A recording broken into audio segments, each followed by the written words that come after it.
নমস্কার। আমি এখন আপনাদের দেখাতে চলেছি সেই ঐতিহাসিক ডাকাতি কালীবাড়ি। এই ডাকাতি কালীবাড়ি অবস্থিত হুগলি জেলার বাঁশবেড়িয়া অঞ্চলে বাসুদেবপুর গ্রামে মগরা ত্রিবেণী রোডের ওপরে দেখবেন একটি মন্দির আছে, সেখানে মা ডাকাত কালী অবস্থিত। কথিত আছে এখানে তখনকার সময় যে বাংলার 7 জন ডাকাত ছিলেন, তার মধ্যে বিদু ডাকাত বলে একজন ডাকাত ছিলেন।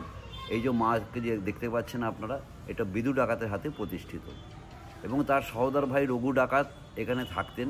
কিন্তু আমাদের এই কালীবাড়িটা রঘু ডাকাতের নামেই পরিচিত হয়ে গেছে, কারণ সেই সময় রঘু ডাকাত এখানে থাকতেন এবং রঘু ডাকাত ছিল তখনকার সময়ের ডাকাতদের মধ্যে দুর্দান্ত দস্যু ডাকাত ছিলেন এবং খুব ভয়ঙ্কর ডাকাত ছিলেন এবং উনি লাঠি খেলায় পারদর্শী ছিলেন। এবার আসা যাক আমাদের এই মা এখানে যে অবস্থিত হয়েছেন। আপনারা সকলেই দেখেছেন বিভিন্ন জায়গায় যে আমাদের কালী বিগ্রহ আছে, প্রত্যেক কালীর হাতে দেখবেন খড়গ আছে। আমাদের মায়ের হাতে দেখুন আপনি, মায়ের হাতে তরবারি আছে। এই তরবারি কেন?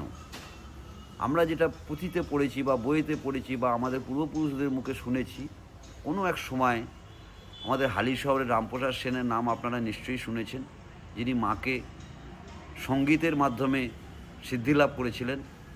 তা হালি শহর থেকে রামপ্রসাদ আমাদের এই তখন এই একটাই পথ ছিল, ত্রিবেণী থেকে সপ্তগ্রাম বা মগরা যাওয়ার এই একটি পথ ছিল।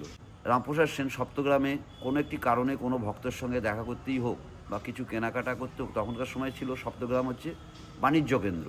তখনকার সময় নৌকো করে বাজরা করে জলপথে তখন ব্যবসা হতো। তা সেই সপ্তগ্রাম ছিল বাণিজ্য কেন্দ্র। সেই বাণিজ্য স্থলে রামপ্রসাদ সেন কোনো কারণে এসেছিলেন। এই পথ দিয়ে ফেরার পথে উনি ডাকাতদের কবলে পড়ে যান।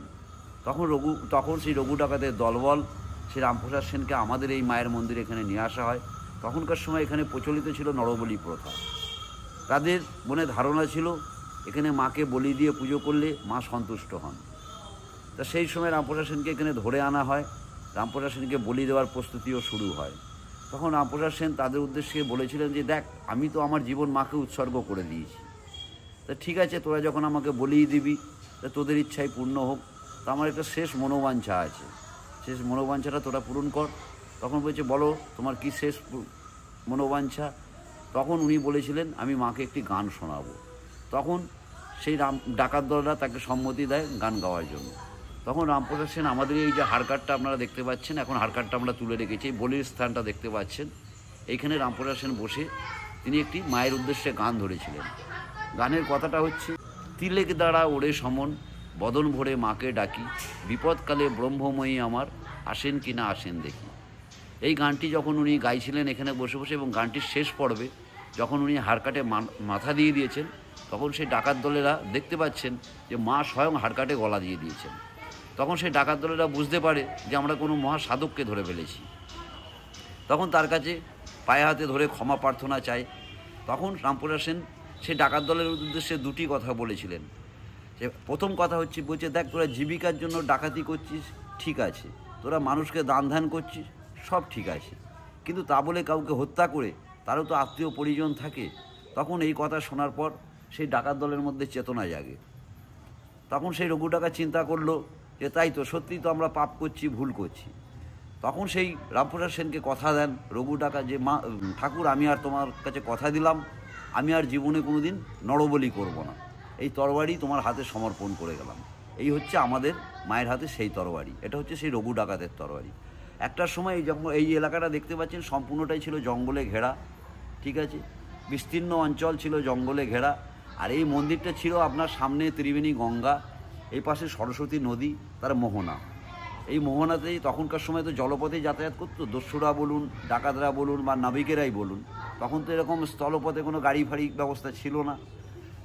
তখনকার সময় ইংরেজরা ঘোড়ায় করে ব্যবহার করতো, ঘোড়ার গাড়ি ব্যবহার করতো, ঘোড়া ব্যবহার করতো। তখন যানচলিত এত গাড়ি ছিল না, যার জন্য সমস্ত মানুষরাই তখন নৌকোপথে বা জলপথে ব্যবসা করত। প্রধান উৎসব হচ্ছে আমাদের দীপান্বিতা কালী পুজোর দিন মায়ের উৎসব হয়, এবং মায়ের কবে প্রতিষ্ঠিত হয়েছিল আমরা কেউই জানি না। তাই আমরা মাঘ মাসের শুক্লা তিথি ধরে শনিবার কিংবা মঙ্গলবার একটা দিন আমরা ধার্য করি, সেই দিনেতে মায়ের প্রতিষ্ঠা দিবস হিসাবে, মানে মায়ের জন্মদিন হিসাবে আমরা ওটা পালন করি।